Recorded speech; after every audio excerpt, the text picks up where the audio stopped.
Bismillahirrahmanirrahim. Assalamualaikum warahmatullahi wabarakatuh.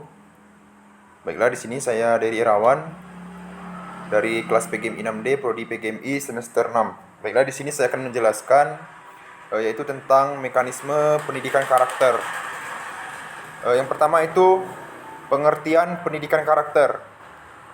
Jadi pendidikan karakter adalah segala upaya untuk mengarahkan, melatih, memupuk nilai-nilai baik agar menumbuhkan kepribadian yang baik, bijak, sehingga dapat memberikan kontribusi yang positif kepada lingkungan dan masyarakat luas.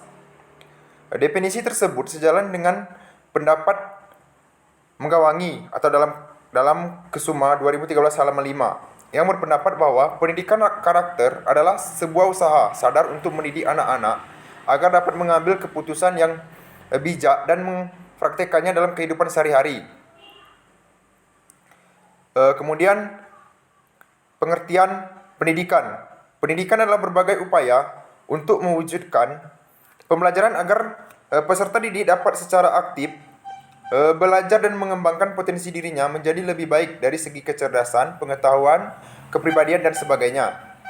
Dapat disimpulkan bahwa karakter adalah sifat, persepsi, baik buruk seseorang dalam menerapkan etika, nilai, moral, emosi, dan berbagai kemampuan kejiwaan lain yang tercermin melalui perilaku atau tingkah laku yang baik.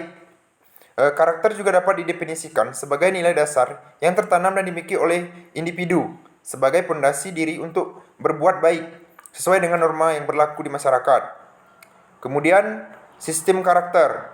Seperti yang telah diungkapkan berbagai pengertian di atas, karakter tampaknya terdiri dari banyak unsur yang saling berhubungan satu sama lain. Ya, karena karakter setidaknya terdiri dari 3 ranah yang saling berhubungan, yakni pengetahuan moral, persamaan moral, dan tindakan moral, yang disebut dengan sistem karakter. Yang selanjutnya yaitu faktor-faktor yang mempengaruhi pendidikan karakter. Jadi yang pertama itu faktor insting atau naluri. Insting adalah sikap dan tabiat yang telah terbentuk sejak dilahirkan. Kemudian yang kedua itu adalah adat atau kebiasaan. Suatu perilaku yang sama dan diulang secara terus-menerus hingga menjadi terbiasa. Kemudian keturunan. Sifat-sifat anak sebagian merupakan cerminan dari sikap dan sifat orang tuanya, baik secara rohani maupun jasmani. Kemudian yang keempat, lingkungan. Segala hal yang mengelilinginya mulai dari adat istiadat, pergaulan, keadaan sekolah, desa, kota, dan lain sebagainya akan memberikan pengaruh secara langsung atau tidak langsung pada karakter seseorang. Kemudian pendidikan karakter juga memiliki tujuan. Setelah mengetahui faktor-faktor apa saja yang mempengaruhinya, kita juga harus menentukan terlebih dahulu apa saja tujuan yang diraih dari pendidikan karakter. Selain itu, Kemendiknas menyatakan bahwa tujuan pendidikan karakter antara lain sebagai berikut.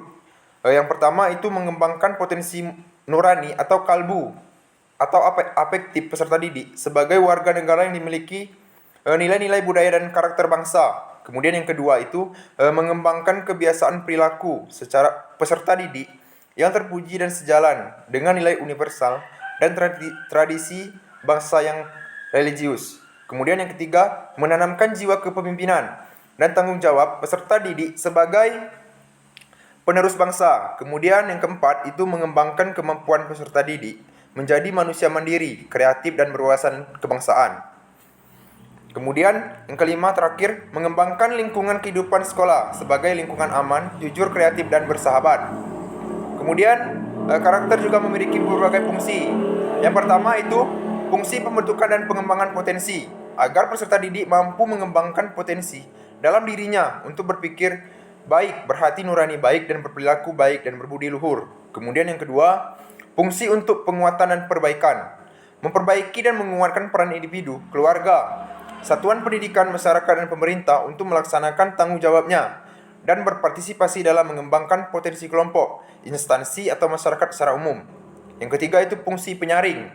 Pendidikan karakter dapat digunakan agar masyarakat dapat memilih dan memilih budaya bangsa sendiri dan dapat menyaring budaya bangsa lain yang tidak sesuai dengan nilai-nilai karakter dan budaya bangsa sendiri yang berbudi luhur.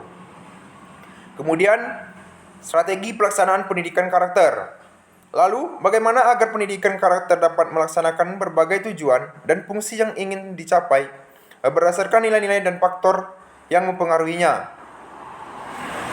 Masih dari panduan pelaksanaan pendidikan karakter, Kemendiknas agar pendidikan karakter dapat dilaksanakan secara optimal, pendidikan karakter dapat diimplementasikan melalui langkah-langkah sebagai berikut.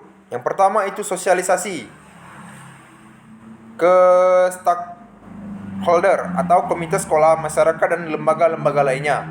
Yang kedua itu pengembangan dalam kegiatan sekolah.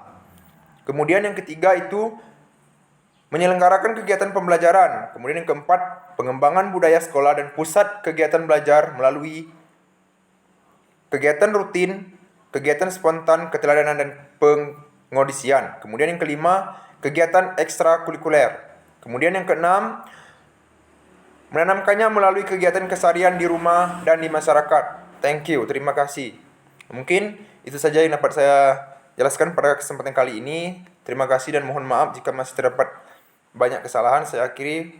Wassalamualaikum warahmatullahi wabarakatuh.